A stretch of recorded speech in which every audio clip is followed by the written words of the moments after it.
Meeting is being recorded. Morning, good afternoon, good evening to everyone. I am Pablo Ferreri, here working from home as most of you as well, here in the home office in Los Angeles, California. First of all, thank you very much to the organizers and the members of Silicon Valley Innovation Center for putting together this first online summit for business leaders about coronavirus and how to drive digital reinvention in these turbulent times. Thank you for inviting me as one of your guest speakers. It is a pleasure to be here. And as a courtesy to all of you, I'll say a moment about my background. I'll be talking about specifically the subject of rethinking supply chains in business ecosystems. I currently serve at IBM helping lead our go-to-market strategy and execution for our business partners and alliances for the IBM Cloud for North America and evangelizing the message as well with the business partner community. It's a little bit of background. Outside of IBM, I am a passionate technologist, strategist, speaker. I'm a world traveler. I'm also a fitness enthusiast. From an education perspective, I hold a degree in communication and public relationships, also an MBA in international management, and after that, multiple certifications in management and leadership strategy. I've had the opportunity to work for some really, really great companies, including Microsoft, Oracle, Salesforce, and IBM since 2015, where I've had the opportunity to play many very, very different roles from the market level, at the North American level, as well as global strategy leadership roles within our cloud sales organization. And then just as a personal trivia fact, these are some of the cities where I've lived over the many years, all across the United States. I lived in Mexico City for many years, also in Silicon Valley for years, and now very happily here in sunny Los Angeles, California. So that's a little bit about me. And with that, let's jump into our subject. The agenda is pretty straightforward. I'll be taking a few minutes to talk about what we are doing at IBM to tackle this current pandemic. And then I'll dive into the subject of rethinking supply chains and business ecosystems, which is the new reality that we all are facing. And then from there, I will close with my point of view, which is that the opportunity is not in spite of the challenge, but this is actually the challenge that we find the opportunity. And these turbulent times create an incredible set of new opportunities for all of us to rethink our business and to innovate and make an impact in what's needed in society. And what I like to say, doing well while doing what's right. So with that, let's start with IBM. We are doing a series of things at IBM, and I gotta say, I am very sincerely proud and humbled to be a part of IBM Corporation. And the principles of the company that have made us stay in business for over 100 years, you see them come to life in challenging situations like this. So the priority number one at IBM is doing what is best to protect all of our employees, to keep everyone safe and healthy, right? So on that end, of course, following all the government guidelines in all of the countries where we do business, which is about 190 countries around the world, and really going far and beyond, right? So at this point, IBM has its almost 400,000 employees working fully remotely, right? Some people like myself who have been working remotely anyway, I haven't seen any disruption other than not traveling. But for many people who were working from offices, now everybody is working from home. And fortunately, we have the technology to be able to enable everyone to work like that. So that's point number one, right? Keeping employees safe. And the second point, of course, is supporting our business partners and our clients. And something that again, one of the things that makes me really proud of being a part of IBM is that really the directive from our senior leadership, right, is doing what is ethical ahead of trying to take any opportunistic financial advantage of the situation, right? Is doing what is right. And I'll talk a little bit more about that and then contributing with our resources and our expertise to help fight and mitigate this world crisis. Specifically, on some of the things that we're doing to fight the crisis, IBM has donated over $200 million in technology to help, number one, with Summit, the IBM supercomputer, the fastest computer in the world, that is called Summit. So through that, we have created a supercomputing consortium to do research to find vaccinations. We have already more than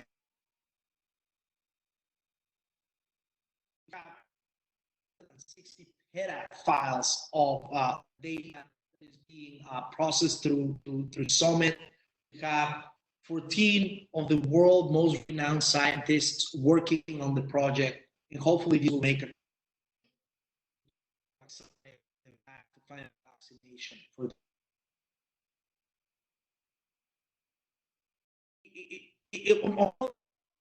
using the weather company, which is an IBM company. So with the assets of the weather company, what we're doing is coordinating with governments for citizens to be able to see what are the outbreaks in their specific community or location. So we're rolling this out already in the United States, more than 25 million users, and then rolling it out globally. And then the third point is we're using Watson, which, as you may know, is IBM's artificial intelligence branding, right? And under Watson, with the Watson also offered a chatbot to answer health-related questions, again, for citizens. We are already rolling this out in the United States with discussions on all 50 states and then taking this globally. So those are some of the ways we were leveraging specifically, again, our skills, capabilities, and technology to make a positive impact, right? Aside from that, we are also on the front of helping our clients and back to the point of not taking any financial opportunistic gain of the situation. We're putting a set of 9 key business services, cloud business services, that are relevant and can be beneficial for our clients in these challenging times. We're offering these technologies 90-day free access, right? And these technologies include our entire cloud platform that comes with over 190 different services, including artificial intelligence, networking, storage, and so on. Then other technologies like IBM Aspera for high-speed file transfer to enable collaboration, our video streaming from one of our other acquisitions from Ustream, our Sterling software, which is precisely helping with the challenges with supply chain disruptions, right? It can be used for managing, medical supplies, but it can be also used in other industries, of course, and so on, right? So all of these list of 9 technologies that we're making available for free for our clients for at least the following 90 days. So that's another action that we're taking there. And then also we partner with this organization called Global Citizen charitable campaign and to support the Solidarity Fund with the World Health Organization. So with both donations from IBM as well as from IBM employees. And then this whole Global Citizens campaign will close with a concert that will be available for everyone, for all of you to join on April 18th at 8 p.m. Eastern Time. I've added the link here to the presentation, and so you can log in and access that. And it's going to be a concert that's going to have, many of the, famous artists from Alanis Morissette to Andrea Bocelli to Lady Gaga to many more, right? So really, really great concert.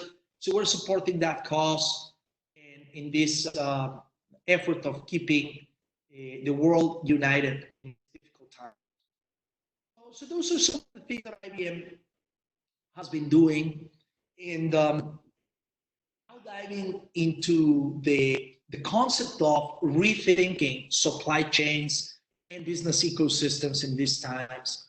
That's really the new reality of the world that we're facing, and that goes and spans across all industries, right? But what I want you to take a moment to take a deep breath and see with some perspective is that this kind of disruption, of course, caught everyone off guard, but disruption is not something new. It's been there, specifically disruption for business. It's been there for a very, very long time. And it's affected all industries already in many different fronts, right? Right now, we're facing not only the health crisis, but also the crisis, as well as the business and economic impact that this is causing on everyone, right? But businesses have been disrupted before. And just to show some numbers here, right?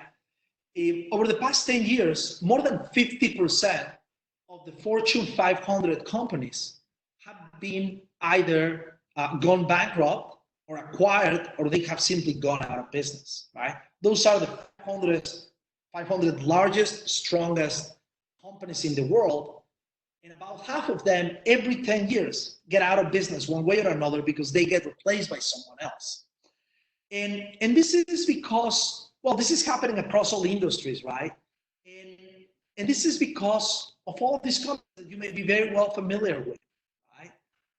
What we've come to call the Uber effect, that came and completely disrupted the taxi and the transportation industry, actually the car rentals as well, even the ambulances, right?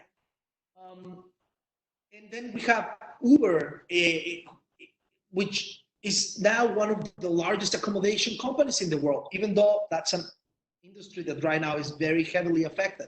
But they came and disrupted Marriott and Hilton and the large groups that had billions of dollars in assets, and these guys with no assets came and disrupted their industry. And many more, right? Of course, all of you know, now one of the biggest retailers, Amazon, right? Who came and disrupted the business, and so on. Netflix,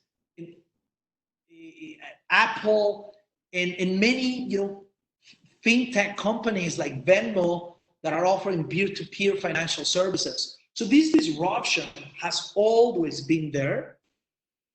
So the question is, what do we do?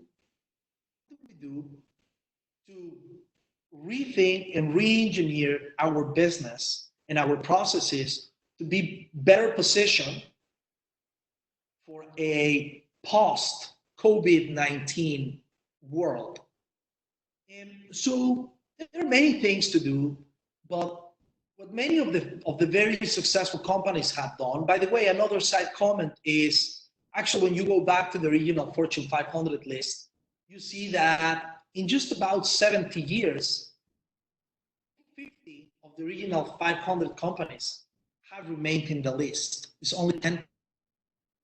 Disruption has happened even to the largest companies in the world, and of course, many of the smaller players in all that pyramid down the chain have been disrupted over time for multiple different reasons.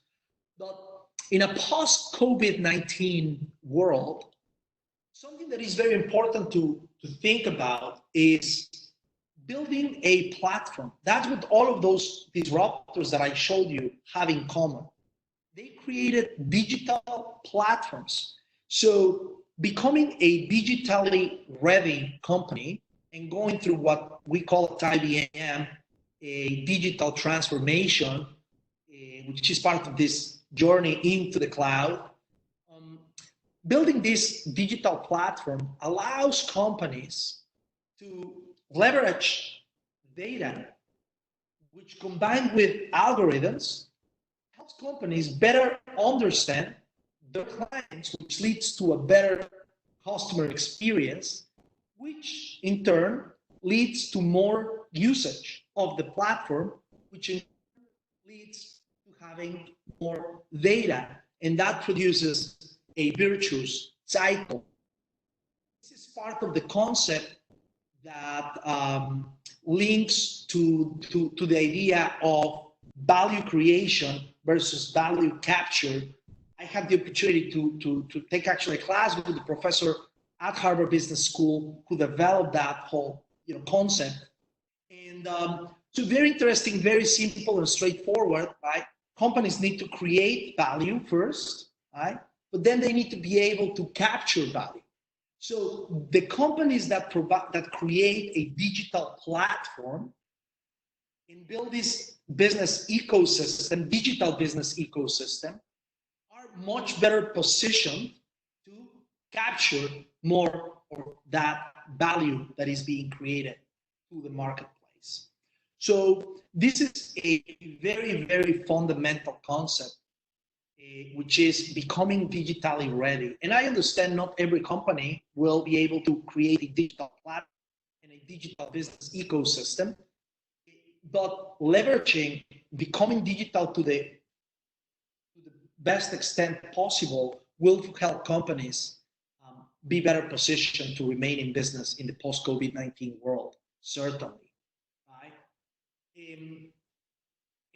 And so that leads me to again, my point of view, as I said at the beginning, which is the challenge that we are facing today becomes precisely the opportunity for all of us to rethink our business, find ways to do what is right while doing well, while remaining profitable. And so I want to start with first a few simple examples of some companies that how they have reacted to this crisis, right? So I start first with the large players. I already shared a little bit what IBM is doing, put its little contribution to doing what is right. There are many other companies that are doing really, really admirable things, right? Zara, the retailer of clothing, right? The large clothing retailer. So they immediately, they were nimble enough to shift their production and start producing masks. So they're estimating at least masks to be done. And then we have companies like LVMH, which is the consortium that owns Louis Vuitton and that makes perfumes like Christian Dior and Guerlain and Givenchy and of course Louis Vuitton as well. And so these guys very rapidly shifted their perfume manufacturing plants to make hand sanitizer and start donating them, right? So, and then we have Unilever, right, which started offering free soap and sanitizer and bleach with over $100 million, over 100 million euro in value, doing this in Europe. And then the list goes on, right? Procter & Gamble doing its part, Lego offering toys to help, many kids are now at home, so helping learning by play. So Tata Consulting, PepsiCo is giving deals and supplies. So these companies, right, they are finding ways to keeping their employees employed, keeping the economy active, and then of course, the important thing is to do this not because it looks good or as a public relationships stunt, but really because it's a way to contribute to society. There have been some other companies that have chosen to turn their back and just kind of selfishly focus on themselves.